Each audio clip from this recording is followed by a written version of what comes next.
नमस्कार विद्यार्थी मित्रांनो, आता आपण दुसरा नवीन डिसीज पाहणार आहोत. एलिफंटियासिस और फिलारियासिस. म्हणजे आपण याला म्हणतो बघा हत्तीपाय. पाय हत्तीसारखा होतो ठराविक व्यक्तींच्या मध्ये. म्हणजेच तो डिसीज कोणता असतो? एलिफंटियासिस और फिलारियासिस, हत्तीपाय. कॉझिंग एजंट, याचा एजंट कोण असतो? घडवून आणणारा. उच्चेरेरिया बँक्रॉफ्टाय, उच्चेरेरिया मालाई, हे काय? फिलारियल वॉर्म्स आहेत. हे दोन घडवून आणतात. एक उच्चेरेरिया बँक्रॉफ्ट आहे आणि दुसरा उच्चेरेरिया मालाई. हे फिलारियल वॉर्म्स कोणता डिसीज घडवून आणतात? तर एलिफंटियासिस किंवा filariasis. Next, mode of transmission, याची रीत किंवा पद्धत ट्रान्समिट होण्याची. त्यामध्ये first point, the pathogens are transmitted to a healthy person through bite by female mosquito vectors, that is culex. आत्तापर्यंत आपण ॲनाफेलिस बघितली होती, तीही फिमेलच होती मलेरियासाठी. आता ह्यांच्यासाठी कोण असतं ट्रान्समिट करणारं? हे जे पॅथोजेन्स असतात फिलारियल वॉर्म्स, ह्यांना कॅरी करण्याचं काम, म्हणजे वेक्टर्स कोणाला म्हणतात? तर कॅरी करणाराला. मग कॅरी कोण करत असतं? Female mosquito. पण ती कोणती असते? क्युलेक्स नावाची. ती चावल्यानंतर हेल्दी पर्सनला इन्फेक्शन होतं. कशाचं? एलिफंटियासिसचं. म्हणजेच त्यामध्ये first point, the pathogens are transmitted to a healthy person through bite by female mosquito vector carrier, that is culex. Second, the filarial worms cause a slowly developing chronic inflammation of the organs in which they lie from many years, usually lymphatic vessels of the lower limbs, and cause disease elephantiasis or filariasis. यामध्ये काय होतं म्हणून सांगितलंय? Filarial worms जे असतात, उच्चेरेरिया बँक्रॉफ्टाय मालाई, हे काय करत असतात? स्लोली डेव्हलपिंग क्रोनिक इन्फ्लॅमेशन, मग दीर्घकाळ सूज किंवा दाह निर्माण करतात. असं ते डेव्हलप करण्याचं काम करतात ऑर्गन्समध्ये, आणि बरेच वर्ष ते राहू शकतात. कुठं? त्यामध्ये ऑर्गन दिलाय लोअर लिम्स, यांच्यामध्ये जे लिम्फॅटिक वेसल्स असतात, लोअर लिम्समधल्या असणाऱ्या लिम्फॅटिक वेसल्स, त्याच्यामध्ये त्या लाय फ्रॉम मेनी इयर्स, बरेच वर्ष राहू शकतात. अँड कॉज डिसीज एलिफंटियासिस और फिलारियासिस. आणि कोणता डिसीज घडवून आणतात?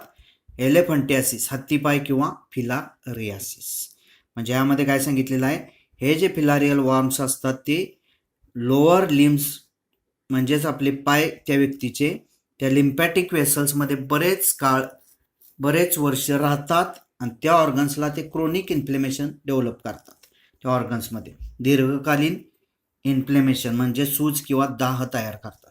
म्हणजे second point, the filarial worms cause a slowly developing chronic inflammation of the organs in which they lie from many years, usually lymphatic vessels of the lower limbs, and cause disease elephantiasis or filariasis.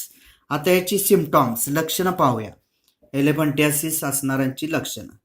त्यामध्ये first, oedema with thickening of skin and underlying tissue. Oedema म्हणजे थोडक्यात सूज तयार होते, thickening होतं. कशामध्ये? स्किनमध्ये, जाडी येते स्किनला.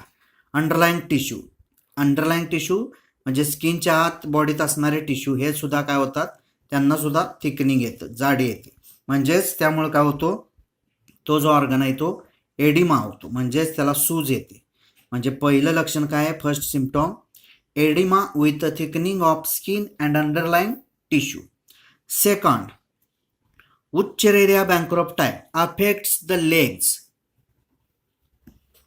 Arms, breast, genital organ that is scrotum, etcetera.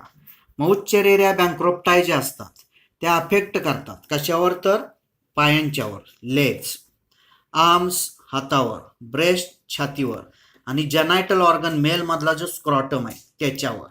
म्हणजेच ते अफेक्ट करताना ते सिम्पटॉम तेच आहे. उच्चेरेरिया बँक्रॉफ्टाय अफेक्ट्स पहिल्यांदा कशावर करतात? Legs, arms, breast, genital organ that is scrotum in males, etcetera. Third point म्हणजे third सिम्पटॉम, In lymphatic filariasis, worms infect lymphatic system and causes enlargement of lymph vessels and lymph nodes, that is elephantiasis. म्हणजेच काय इथं सांगितलंय ब्रॅकेटमध्ये, limbs are swollen like legs of elephants. आता हा point, हा सिम्पटॉम समजावून घ्या. काय सांगितलं यामध्ये, इन लिम्फॅटिक फिलारियासिस, म्हणजे ज्यांच्यामध्ये लिम्फॅटिक फिलारियासिस झालेला आहे त्यांच्यामध्ये वॉर्म्स इन्फेक्ट, ते जे वॉर्म्स असतात फिलारियल वॉर्म्स इन्फेक्ट कशाला करतात, तर लिम्फॅटिक सिस्टीमला इन्फेक्ट करतात, संसर्गित. And causes enlargement of lymph vessels and lymph nodes, आणि त्याच्यामुळं काय होतं, एकदा का लिम्फॅटिक सिस्टीम इन्फेक्ट झाली, संसर्गित झाली, तर लगेच त्याचा परिणाम उलटा होतो, एनलार्जमेंट होते. कशामध्ये, लिम्फ वेसल आणि लिम्फ नोडमध्ये. म्हणून कोणता डिसीज होतो, एलेफंटियासिस, हत्तीपाय.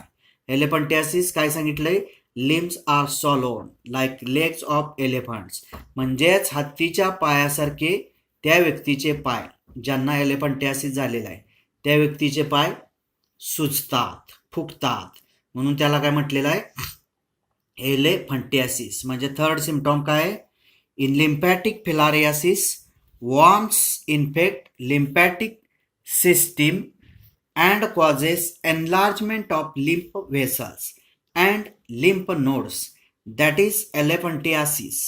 म्हणजेच limbs are swollen like legs of elephants, हत्तीच्या पायासारखे पाय फुगतात म्हणून त्याला एलिफंटियासिस म्हणतात.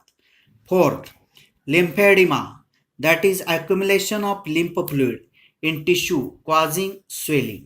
मग त्यामध्ये लिम्फेडिमा म्हणजेच काय होतं, तर ॲक्युम्युलेशन होतो, साठा होतो, संचय कशाचा, लिम्फ फ्लुइडचा. कशामध्ये, टिश्यूमध्ये. त्यामुळं स्वेलिंग्स तयार होतात, म्हणजे थोडक्यात गाठी. म्हणजेच फोर्थ पॉईंट काय सांगितलंय सिम्पटॉम, लिम्फएडिमा. लिम्फएडिमामध्ये काय होतं, ॲक्युम्युलेशन, साठा ऑफ लिम्फ फ्लुइड, लिम्फ फ्लुइडचा साठा होतो. कशामध्ये, तर टिश्यूमध्ये. Causing swelling. म्हणजेच fourth symptom, lymphedema, that is accumulation of lymph fluid in tissue causing swelling. Ringworm, next disease. आता हा पहिला आपण एलिफंटियासिस किंवा फिलारियासिस, त्याचे कॉझिंग एजंट पाहिलेले होते. त्यामध्ये फिलारियल वॉर्म्स होते, उच्चेरिया बँक्रोप्टाय अँड उच्चेरिया मलाई. आता पुढचा डिसीज आहे तो रिंग वॉर्म आहे. मग त्यामध्ये कॉझिंग एजंट्स, याचे असणारी कॉझिंग एजंट्स, चट्टे पडतात बघा रिंगवॉर्ममध्ये. मग यामध्ये कॉझिंग एजंट घडवून कोण आणतं रिंगवॉर्म, मायक्रोस्पोरम, ट्रायकोफायटॉन, एपिडर्मोफायटॉन, हे फंजे आहेत सगळे. म्हणजेच बुरशीमुळं होणारा डिसीज जो असतो तो रिंगवॉर्म असतो.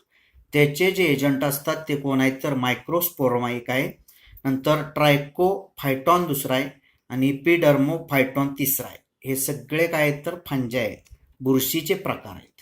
मग त्यामध्ये मोड ऑफ ट्रान्समिशन, त्याची असणारी रीत किंवा पद्धत ट्रान्समिशनची. त्यामध्ये first point, ringworm spreads by sharing of clothes, comb, towels of infected person. म्हणजे एखाद्याच्या घरात एखादी व्यक्ती जर इन्फेक्टेड झाली रिंगवॉर्म, तर त्याचं जे काय असेल, कपडे, कोंब, कंगवे आणि टॉवेल्स, ही जर शेअर केली हेल्दी पर्सन, तर त्यांच्यामध्ये रिंगवॉर्म स्प्रेड होऊ शकतो. शेअरिंग करण्यामुळं इन्फेक्टेड पर्सनचे क्लॉथ, कोंब आणि टॉवेल्स वापरले तर. म्हणजेच फर्स्ट त्यामध्ये काय ट्रान्समिशन, काय मोड आहे, तर ringworm spreads by sharing of clothes, comb, towels and infected person. Second point, close contact with infected person is other mode of infection. आणि दुसरा सगळ्यात अगदी नाजूक मोड आहे इन्फेक्शन होण्याचा.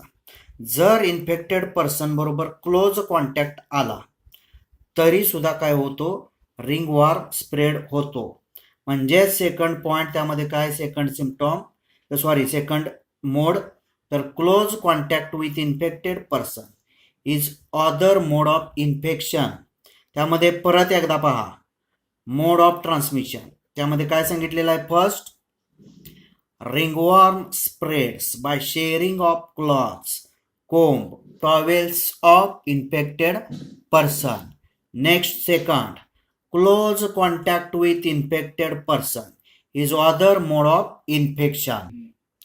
आता पुढचे त्याचे सिम्पटॉम्स पाहूया रिंगवॉर्मचे लक्षणं. First, appearance of dry scaly lesions on various parts of the body such as skin, nails and scalp. It causes intense itching. पहिला सिम्पटॉम रिंगवॉर्म जर झालं तर पहिला सिम्पटॉम काय तर ॲपिअरन्स दिसून येतं. ते म्हणजेच व्हेरियस पार्ट जे बॉडीमधले आहेत ते कसे होतात ड्राय.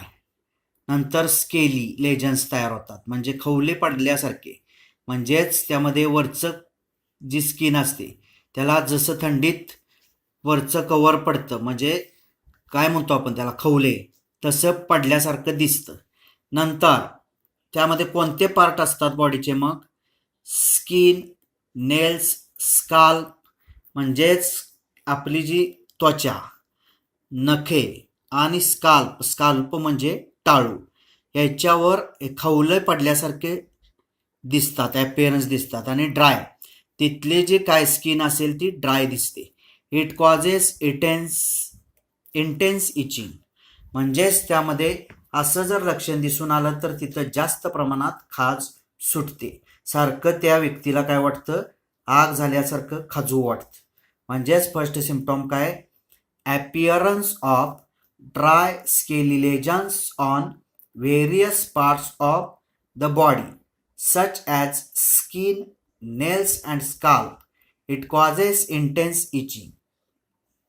हे पहिलं symptom. Second symptom heat and moisture help these fungi to grow which makes them thrive in skin folds that is growing or between the toes.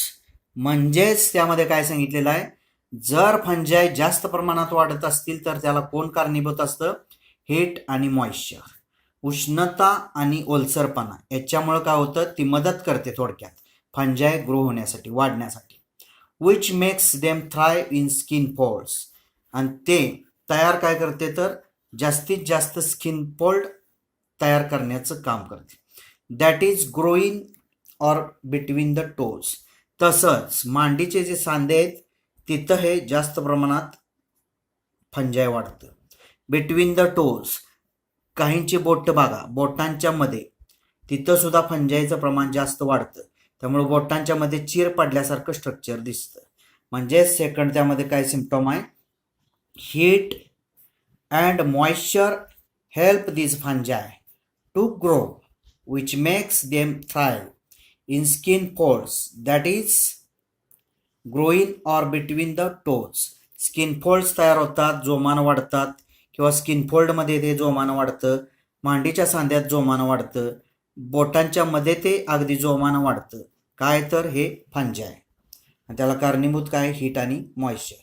Third infection of nails is called as onychomycosis in which nails become thick, discoloured and disfigured. मग ह्यामध्ये आणखी लक्षण दिसून येतं म्हणजे त्या व्यक्तीमध्ये ringworm ज्यांना झालाय त्यांची जी नखं असतात त्या नखामध्ये इन्फेक्शन होतं. त्या इन्फेक्शनला काय म्हणतात ऑन्कोमायकोसिस. मग त्यामध्ये काय दिसून येतं त्या नखांच्या मध्ये ती नखं जी असतात ती थिक जाड झालेली असतात. डिस्कलर्ड म्हणजेच पांढरट पिवळसर पडलेली असतात आणि डिसफिगर्ड ओबडधोबड ती दिसतात. काय ती नखं. म्हणजेच परत एकदा आता सिम्पटॉम बघा. First appearance of dry scaly lesions on various parts of the body such as skin, nails and scalp. It causes intense itching. म्हणजेच व्हेरियस पार्ट बॉडीमधले स्किन, नेल्स आणि स्काल्प यांच्यावर ड्राय स्केली स्ट्रक्चर दिसतं कोरडी पडलेली त्वचा आणि तिथं जास्तीत जास्त खाज सुटते. Second heat and moisture help these fungi to grow which makes them thrive in skin folds that is growing or between the toes. बोटांच्या मध्ये स्किनवर काय दिसतात फंजाई वाढलेली दिसतात. आणि third infection of nails is called as onychomycosis in which nails become thick, discoloured and disfigured. नेल्समध्ये infection होतं म्हणून त्याला ऑन्कोमायकोसिस म्हणतात. यामध्ये नेल्स थिक डिस्कलर्ड आणि डिस्फिगर्ड होतात. धन्यवाद.